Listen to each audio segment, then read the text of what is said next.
अगर कोई संसार का मनुष्य मुझे ढूंढना चाहता है तो पार्वती, ये रुद्राक्ष मेरा खुद का एक स्वरूप है। जिसके पास रुद्राक्ष होता है, शिव पुराण में शंकर जी पार्वती को वचन देते हैं, उसके साथ मैं हमेशा हर पल हर घड़ी हर क्षण रहूंगा। ऐसा कोई पल नहीं जाता, ऐसा कोई क्षण नहीं जाता, ऐसी कोई घड़ी नहीं जाती जिस समय पर मैं उससे दूर हो जाऊं। मैं उसके साथ नहीं, उसके हर पल हर घड़ी हर क्षण उसके साथ।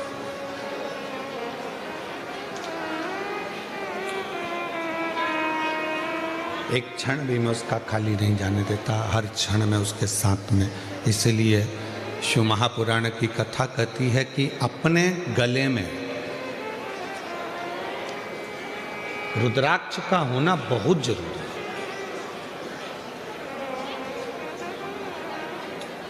जितने ब्लड प्रेशर वाले होते हैं, जितने शुगर वाले होते हैं, काशी में आईआईटी ने इस पर शोध किया है। छोटू भाई, रुद्राक्ष पर आईआईटी शोध करी है। बड़े बड़े साइंटिस्ट इस पर शोध करें कि रुद्राक्ष के फल में, रुद्राक्ष में एक ऊर्जा, एक तत्व अलग से होता है जो तन पर आने के बाद हमारे ब्लड प्रेशर को और हमारी शुगर का लेवल बराबर कर देता है।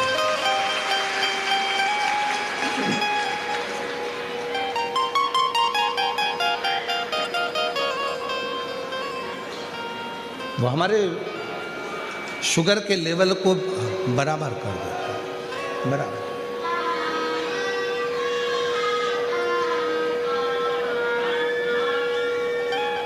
वो साधारण नहीं है। जैसे बेलपत्र का वृक्ष साधारण नहीं होता, दुनिया में कोई वृक्ष ऐसा नहीं है जिसका फल सूखने के बाद वापिस हरा भरा हो जाए।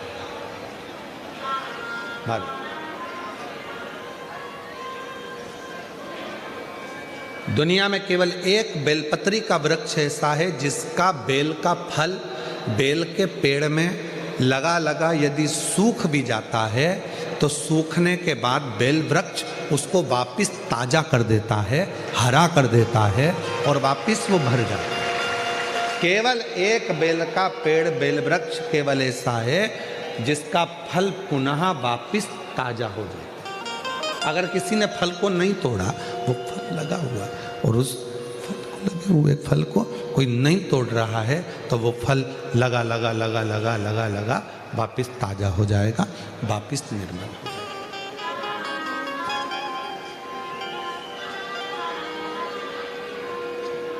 रुद्राक्ष के 4 स्वरूप हैं, सफेद, लाल, पीला और श्याम।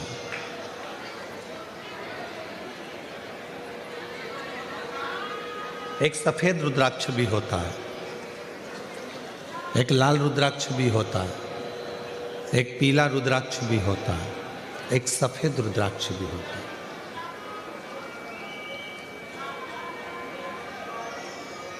बाबा जी, एक कमल रुद्राक्ष भी होता है, एक शालिग्राम रुद्राक्ष भी होता है। वो शालिग्राम की आकृति का होता है। एक कमल रुद्राक्ष होता है, वो कमल की तरह खिला होता है, उसके अंदर भी रुद्राक्ष होता है और पत्तियां उसकी निकली होती है। बाबा जी, और जितने रुद्राक्ष होते हैं, एक मुखी से लेकर 14 मुखी तक शिव पुराण में वर्णन है और एक मुखी से 21 मुखी तक स्कंद पुराण में वर्णन है। स्कंद पुराण में सारे रुद्राक्षों में, मान लो एक मुखी रुद्राक्ष आपको मिल गया, बाबा की कृपा है। अगर असली मिल गया तो ये शिव कृपा है, शंकर की करुणा, शिव की दया।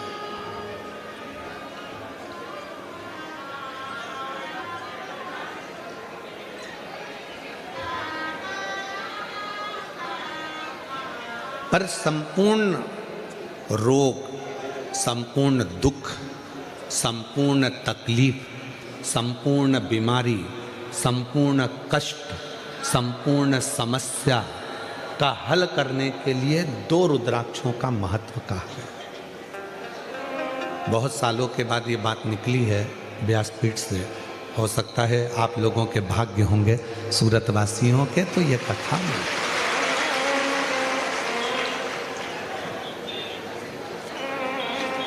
2 रुद्राक्ष ऐसे होते हैं जो संपूर्ण बीमारी के लिए, रोग के लिए, तकलीफ के लिए, कष्ट के लिए, दुख के लिए निवारण का कार्य करते हैं। वो है पहले नंबर पर 5 मुखी रुद्राक्ष। क्यों? शिव पंचानंद है। भगवान शंकर का एक मुख अघोर मुख है। अघोर मुख, अघोर मुख का मतलब है कि उनको क्रोध नहीं आता। अघोर मुख का मतलब है कि वो शांत स्वरूप है। कर्पूर घोरम करुणा तारम संसार सारम कर्पूर करुणा तारम संसार सारम भुजगेन्द्रहारम सदा हृदयारविंदे भवं भवानी सहितं नमामि। जैसे आरती होने के बाद में कर्पूर गौरम जब हम गाते हैं और उसमें कपूर को अग्नि में डालते हैं, कपूर को अग्नि में दिया जाता है। आपको सबको कथा में हमने पहले भी वर्णन किया कि कपूर किसका प्रतीक है। जो आरती के बाद में कपूर लगाया जाता है वो किसका प्रतीक है?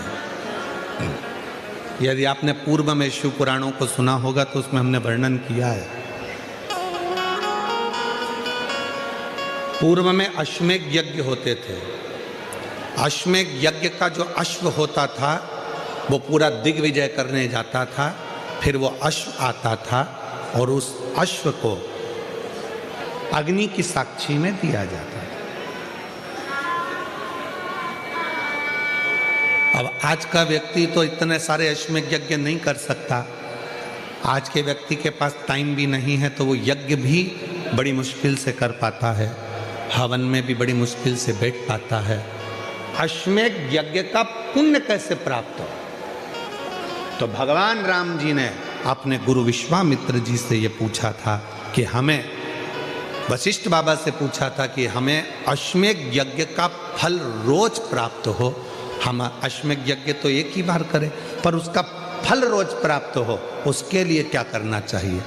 तो वशिष्ठ बाबा ने, विश्वामित्र जी ने उस अश्वमेध यज्ञ के अश्व को कपूर बना दिया और उस यज्ञ कुंड में छोड़ा। तो कहा वशिष्ठ बाबा ने और विश्वामित्र जी ने, जब संसार का मनुष्य अपने घर में नित्य आरती करता है, विशेष आरती में जब कपूर की आरती करेगा तो उसको अश्वमेध यज्ञ का फल उसी क्षण प्राप्त होगा। अश्वमेध यज्ञ का फल प्राप्त करने के लिए हम रोज आरती के बाद थोड़ा सा कपूर लगा देते हैं और हम बड़े प्रेम से गाते हैं कर्पूर गौरम करुणा। वो अश्वमेध यज्ञ का फल।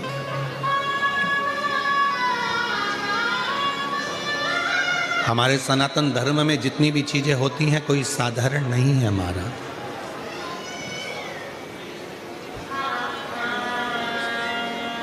हमारे सनातन धर्म में जितनी भी चीजें हैं, हाथ में अगर हम मोली बांध रहे हैं, लाल लच्छा बांध रहे हैं, नाड़ा बांध रहे हैं, वो लाल पीला धागा बांध रहे हैं, क्यों बांधते हैं? किस लिए बांधा जाता है? उसको बांधने का केवल एक कारण होता है कि हम किसी दूसरे के बंधन में ना पड़ जाएं, तो वो बंधन बांधा था।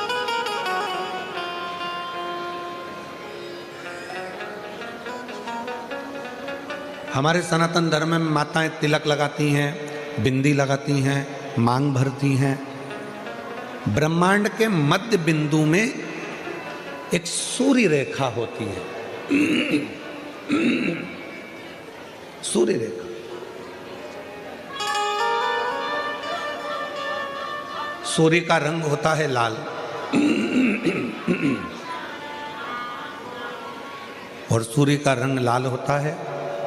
सिंदूर, मांग में भरने वाला कुंकु लाल होता है,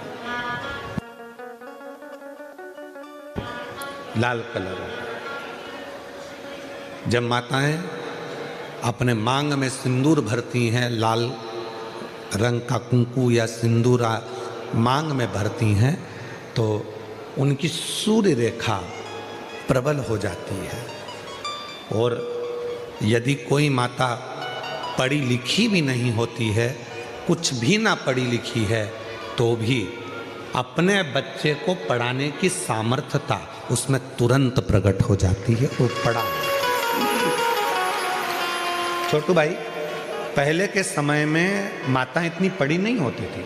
जो बुजुर्ग माताएं हैं वो इतनी पढ़ी नहीं होती, पर अपने बच्चे को वो ज्ञान पूरा देती,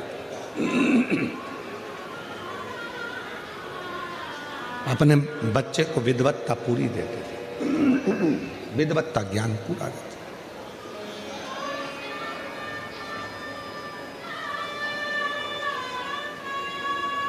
जितने भी सनातन धर्म के ये कार्य हैं, हाथ में मौली बांधना, मस्तक पर तिलक लगाना, मांग भर लेना, मंगल सूत्र धारण कर लेना,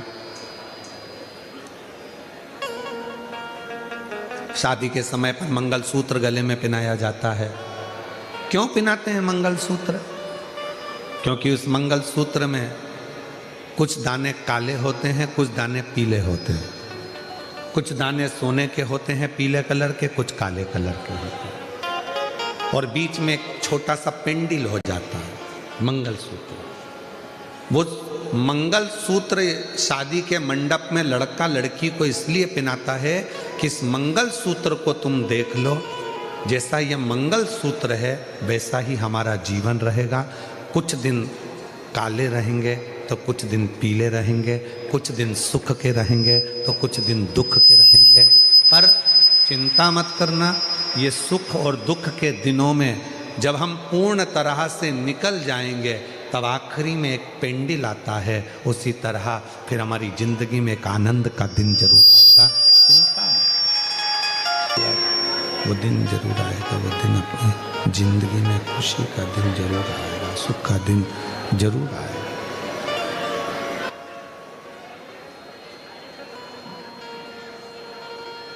मंगलसूत्र हमें प्रेरणा दे रहा है। सुख और दुख आएंगे, जिंदगी है। कभी भी याद रखना, कोई महाराज तुमको मिल जाए और कह दे कि मैं तुम्हारी जिंदगी में दुख नहीं आने दूंगा, समझ लेना पक्का बेवकूफ बना रहा। तुमसे पैसे कमाना होंगे इसलिए वो कह रहा है कि तुम्हारी जिंदगी में दुख नहीं आने दो। भगवान राम जी की जिंदगी में दुख आया, इतने बड़े बड़े गुरु जी उनके थे। भगवान कृष्ण की जिंदगी में दुख आया, इतने बड़े बड़े गुरु जी उनकी जिंदगी में थे। माँ जानकी के पिताजी के यहाँ इतने बड़े बड़े गुरुजी थे, तो भी माँ जानकी की जिंदगी में दुख आया। तो कोई तुमसे कह दे कि मैं तुम्हारे जीवन में कभी तुम्हें दुख नहीं आने दूंगा, मैं तुम्हें ऐसी विद्या बता दूंगा कि तुम्हें तकलीफ नहीं आएगी, या मैं तुम्हारे को कहीं से गड़ा हुआ धन निकाल कर दे दूंगा, या मैं तुम्हारे लिए कोई ऐसा जादू फादू कर दूंगा, कहने में मत आना। आजकल बेवकूफ़ बनाने वाले बहुत घूम रहे हैं, इनके कहने में मत। अपना दुख अपने को काटना। अपने को छींक आई है, छींक आई तो पड़ोसी छींकेगा क्या? जम के बोलो, बच्चे छींकेंगे क्या? अपनी छींक अपन को छींकना। अपने को खांसी आई, अपने को खांसी। अभी हमारे गले में खराश आ रही थी और हम माइक बंद करके तुमको इशारे में बोले खराश लो, तो तुम्हारे खराशने से हमारा खराश बंद हो जाएगा क्या? अरे बोलो तो जम के, नहीं होगा। दुख तुम्हारा है। कबीरा बाबा ने कहा, गुरु की करनी गुरु भरेगा और चेले की करनी चेला। उड़ जाएगा हंस अकेला।